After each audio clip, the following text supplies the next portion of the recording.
to say that the folks at Ford are something of a dab hand at making fast, fun versions of their everyday cars. The fast Ford has long been a staple of the automotive scene, but I bet you've forgotten about this one. Hello and welcome to the Ford Fiesta RS1800. Yes, today you join me with a bit of a rarity. It's a 1993 Ford Fiesta third generation RS1800. Now, it's not an XR2i, it's not an RS Turbo, it's an entirely different model, and it's one you probably haven't thought about for years. Today we're going to have a bit of a look around it, inside and out, under the bonnet. I'm going to talk to you a little bit about this model, and then we're going to take it out for a drive. So let's crack on. It goes without saying that the Ford Fiesta has been a staple of the Ford lineup and the European road scene for just about as long as it's been in production.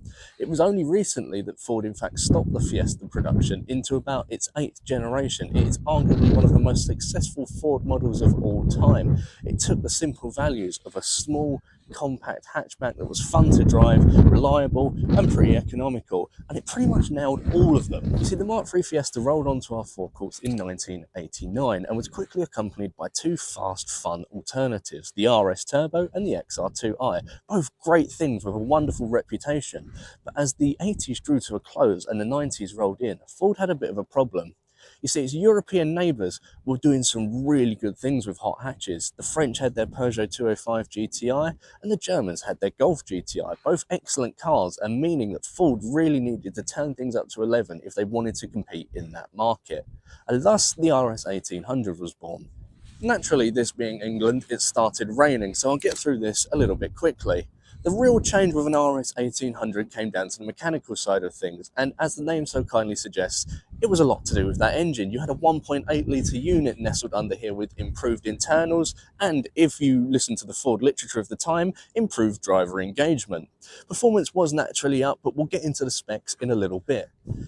The RS1800 was somewhat short-lived. Production only spanned from 1992 until 1995. They remained largely unchanged in terms of design. From 1994, they came with power-assisted steering as standard, and there were a few tweaks here and there, but it seems as though the pre-94 cars are more popular with enthusiasts. I think this limited run of production has something to do with the lack of notoriety this car has. They weren't around that long, so people have tended to forget them. Well, the Mark III Fiesta is in a little bit of a weird position at the moment because despite being, I'd argue, firmly in classic territory and being one of the most successful Fiestas of all time with over 1 million units sold in the first 2 years of production, it hasn't quite reached proper classic status yet. Inside is textbook fast Ford. I've got factory Recaro sports seats in the front, a tri-spoke steering wheel, and a horde of lovely textured black plastics. Up top, I've even got a manually operated sunroof. It's generally quite a nice place to be, this car. It's well designed, it's nice and roomy in the front and the rear, and these sports seats really do hold you very well. Obviously, there's a bit of a cheap feel to it, but this is somewhat of a budget hot hatch at the end of the day. The increase in performance came from upgraded internals with higher profile cams, uprated throttle bodies, and Ford's advanced engine management system. Power was around 128 brake horsepower with a really good 0 to 60 time of just over 8 seconds at 8.1 seconds and a top speed of 124 miles per hour. Very good for its day, and with a boatload more torque than its XR2i predecessor. So, the Fiesta RS1800. Let's see what it's like to drive.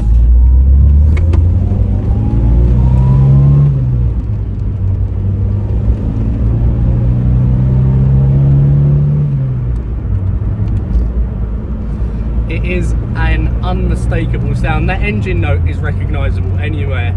You hear that, you know there's going to be quite a cool little fast Ford somewhere in the vicinity.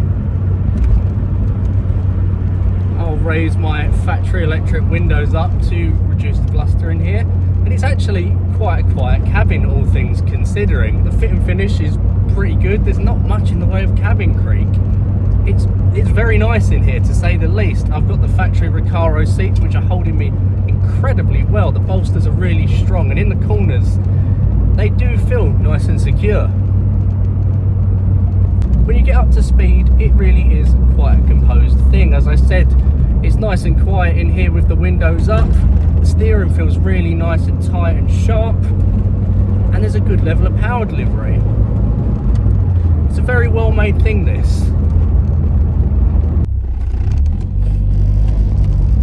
Lots of thumbs up for the fast Ford, as you'll see. Everyone, especially down south, absolutely love these things.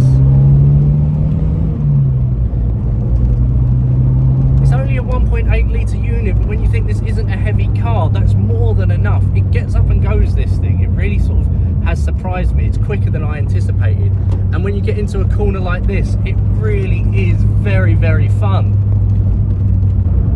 I've got a 5-speed manual gearbox to get all my power down with. It's a very rudimentary box. It found its way into a lot of Fords at the time. I would say, as I do with everything that has this in, throws are on the longer side. But it doesn't affect drivability all that much. It's more of an observation than anything. It's nice and manoeuvrable, as you would expect, though the lack of power assisted steering does become notable when you're doing tight parking maneuvers, or like I'm doing now, quite a sharp little U-turn.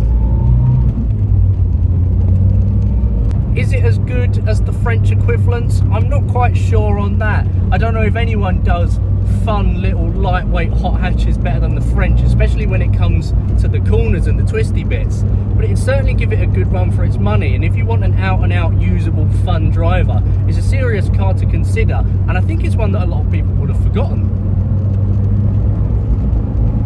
So, the Ford Fiesta RS1800, what do I think? Well, it's classic fast Ford, and there's very little not to like here. It's really good to drive, it's incredibly engaging, and there's a wonderful level of fanfare that you only get with a fast Ford of this era. There's a great engine note, it's lightweight, it's good in the corners, and there's a good level of power delivery. I think the third generation of Fiesta is the one that's going to go boom next. The blue oval Ford tax is definitely going to hit this thing, and the values are going to go up, up, up. They're only going to do one thing. You look at all of the previous generations of Fiesta and you can see they are asking crazy money. The Mark III is definitely going to be the one to get into if you want a good value classic Ford that's bound to go up, going to turn heads, and is a bit of a left field option. There's quite a lot to like with this car. Yes, it's not quite as fun or collectible yet as an earlier Mark I or even Mark II Fiesta, but give it a few years and it will be there. Thank you very much for watching the video review of this unsung hero, the Ford Fiesta RS1800. I do hope you've enjoyed. And remember, if you like this sort of thing, please check out our other video reviews. And if you have a classic car to sell, please get in touch with us at classiccarbuyer.co.uk. We'd love to hear from you. Bye-bye.